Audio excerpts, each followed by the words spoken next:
بیمار لوگوں سے ہونے والی خطائیں کیا ہیں، غلطیاں کیا ہیں؟ ہم میں سے ہر آدمی بیمار ہوتا ہے، کوئی کم ہوتا ہے، کوئی زیادہ ہوتا ہے، کوئی کبھی ہوتا ہے، کوئی لمبے عرصے تک ہوتا ہے۔ تو بہرحال یہ آدمی کی زندگی کا ایک حصہ ہے، ایک پارٹ ہے، اس سے انسان الگ نہیں ہو سکتا، اپنے آپ کو دور نہیں کر سکتا ہے۔ تو بیمار لوگوں سے جو خطائیں ہوتی ہیں، جو غلطیاں ہوتی ہیں، مین اسے ہمیں جاننا ہے، اور یہ ہمارا مین ٹاپک ہے۔ سب سے پہلی غلطی بیمار لوگوں سے ہوتی ہے وہ یہ ہوتی ہے کہ اگر کسی کو بیماری لاحق ہو جائے تو نا امید ہو جاتے ہیں، نا امید ہو جاتے ہیں۔ ظاہر بات ہے نا امید نہیں ہونا چاہیے نا، نا امید نہیں ہونا چاہیے، بلکہ اللہ سے مدد طلب کرنا چاہیے، اللہ سے مدد مانگنی چاہیے اور صبر کرنا چاہیے، تو نا امید نہیں ہونا چاہیے۔ اسی طریقے سے دیکھیں، اس کے بعد جو سب سے بڑا مسئلہ آتا ہے، انسان جو ہے نمازوں کو چھوڑ دیتا ہے، نمازوں کو چھوڑ دیتا ہے۔ بیماری میں اکثر لوگ نمازوں کو چھوڑ دیتے ہیں۔ کیا بیماری میں نمازوں کو چھوڑنا چاہیے؟ نہیں چھوڑنا چاہیے۔ کیسے نہیں چھوڑنا چاہیے؟ اللہ نے اس میں بہت ساری آسانیاں ہمارے لیے پیدا کی ہیں۔ آسانیاں کس طرح سے؟ یعنی اگر بندے کو بہت زیادہ تکلیف ہے تو 2 وقت کی نمازوں کو ملا سکتا ہے، 2 وقت کی نمازوں کو ملا کر کے پڑھ سکتا ہے۔ یا اسی طریقے سے اگر ٹھنڈ لگنے کی وجہ سے اس کو کوئی دقت ہو رہی ہے تو تیمم کے ذریعے سے وہ نماز پڑھ سکتا ہے۔ اگر وہ بندہ کھڑے ہو کر کے نماز نہیں پڑھ سکتا تو بیٹھ کر کے پڑھے، بیٹھ کر کے نہیں پڑھ سکتا ہے تو لیٹ کر کے پڑھ سکتا ہے۔ یہ ساری سہولتیں اسلام نے دی ہیں۔ پھر بھی انسان، بیمار آدمی اگر یہ بہانہ کرے کہ مجھ سے نماز نہیں ہو سکتی ہے، کیسے اس کی بات سنی جا سکتی ہے؟ کیسے اس کی بات کا اعتبار کیا جا سکتا ہے؟ اللہ کے نبی علیہ الصلوۃ والسلام کے پاس ایک صاحب آئے، وہ کہنے لگے، عمران بن حسین ہیں، کہتے ہیں کانت بھی بواسیر، ان کو بواسیر کا پرابلم تھا، بواسیر کی بیماری میں مبتلا تھے۔ یہ کہتے ہیں فسألت النبی صلی اللہ علیہ وسلم عن الصلاۃ، یہ کہتے ہیں کہ میں نے رسول اللہ صلی اللہ علیہ وسلم سے نماز کے بارے میں سوال کیا، فقال، تو آپ علیہ الصلوۃ والسلام نے کہا صلی قائما، کھڑے ہو کر کے نماز پڑھ لو۔ پھر آگے کیا کہا؟ فإن لم تستطع فقاعدا، اگر آپ طاقت نہیں رکھ سکتے ہیں تو بیٹھ کر کے نماز پڑھ لو۔ فإن لم تستطع فعلى جنب، اگر آپ بیٹھ کر کے نہیں پڑھ سکتے ہیں تو اپنے پہلو کے بل نماز پڑھ لو۔ اس روایت سے کیا بات معلوم ہوئی کہ جو شخص کھڑے ہو کر کے نہیں پڑھ سکتا ہے نماز، وہ بیٹھ کر کے پڑھے، جو بیٹھ کر نہیں پڑھ سکتا ہے وہ لیٹ کر کے پڑھے۔ یعنی نماز کسی بھی حال میں معاف نہیں ہے۔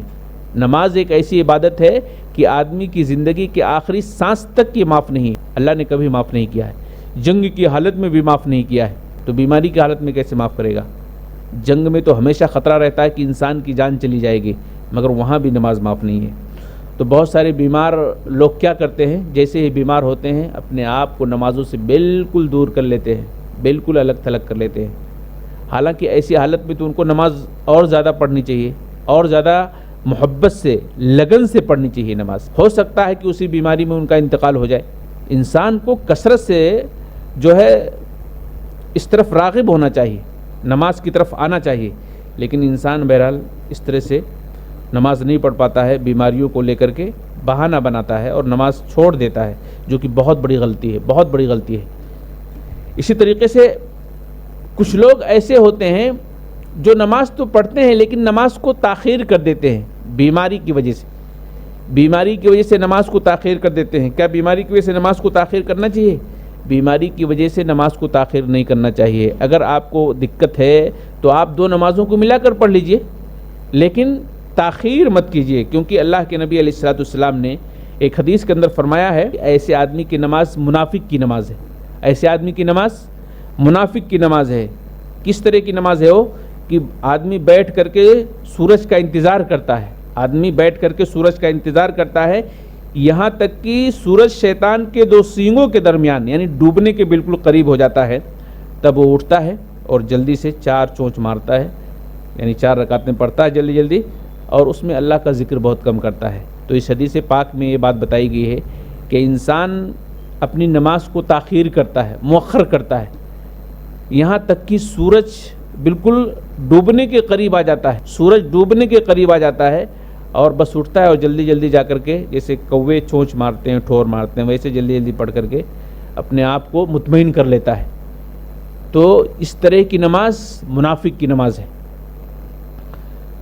اگر کوئی بیماری کی وجہ سے سو گیا یا کسی پرابلم میں آ گیا، کوئی شرعی عذر اس کو لاحق ہو گیا، تو جب وہ بیدار ہو، مثلا سو گیا، جب وہ بیدار ہو اس کے بعد وہ نماز پڑھ لے۔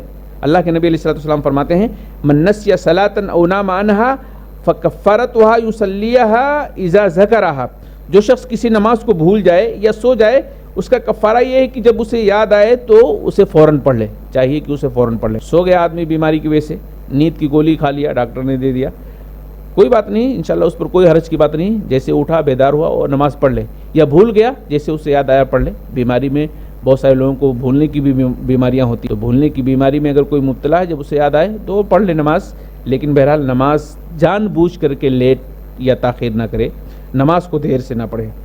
تو یہ غلطی ہوتی ہے بیمار لوگوں سے کہ نماز کو اگر پڑھتے بھی ہیں تو تاخیر سے پڑھتے ہیں۔ پہلی بات میں نے یہ بتائی کہ بہت سارے لوگ نماز پڑھتے ہی نہیں ہیں۔ دوسری بات یہ کہ نماز پڑھتے بھی ہیں تو تاخیر سے پڑھتے ہیں، تاخیر سے نماز کو نہیں پڑھنی چاہیے۔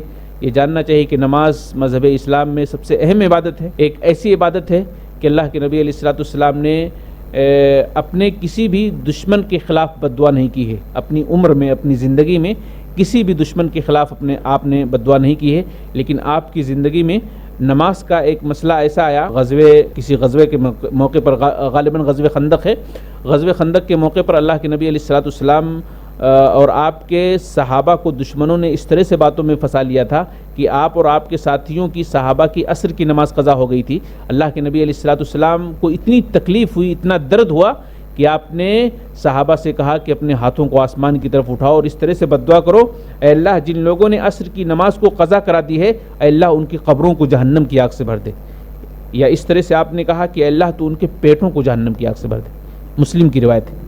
تو آپ اس سے اندازہ لگا سکتے ہیں کہ نماز کی کتنی بڑی اہمیت ہے۔ نماز چھوڑا نہیں تھا آپ علیہ السلام نے، تاخیر ہو گئی تھی، لیٹ ہو گیا تھا، تو لیٹ جان بوجھ کر کے مت کیجیے، بہت بڑی اہمیت ہے نماز کی۔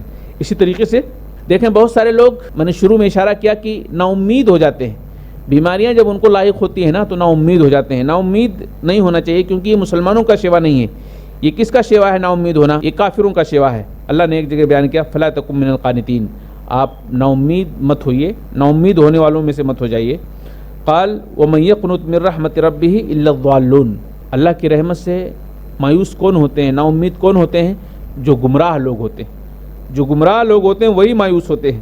ایک اور جگہ اللہ نے کہا، بہت چونکا دینے والی بات ہے، جو لوگ نا امیدی رکھتے ہیں یا جو لوگ مایوس ہو جاتے ہیں، اللہ نے کہا ایسے لوگوں کے لیے ولا تیأسوا من روح اللہ انہ لا یئس من روح اللہ الا القوم الکافرون، کہ آپ اللہ سے مایوس مت ہو۔ اللہ سے مایوس ہونے والے کون لوگ ہیں؟ کافر قومیں ہیں، کافر لوگ اللہ سے مایوس ہوتے ہیں۔ اور ایک بہت مشہور آیت جس کو ہم اور آپ اکثر پڑھتے رہتے ہیں، لا تقنطوا من رحمت اللہ، اللہ کی رحمت سے مایوس نہ ہو۔ تو اگر بیماریاں لاحق ہو گئی ہیں تو ہمیں مایوس نہیں ہونا چاہیے۔ اور میں نے کہا ان مع العسر یسرا، فإن مع العسر یسرا، پریشانیاں ہیں لیکن اس کے بعد آسانیاں ضرور آنے والی ہیں۔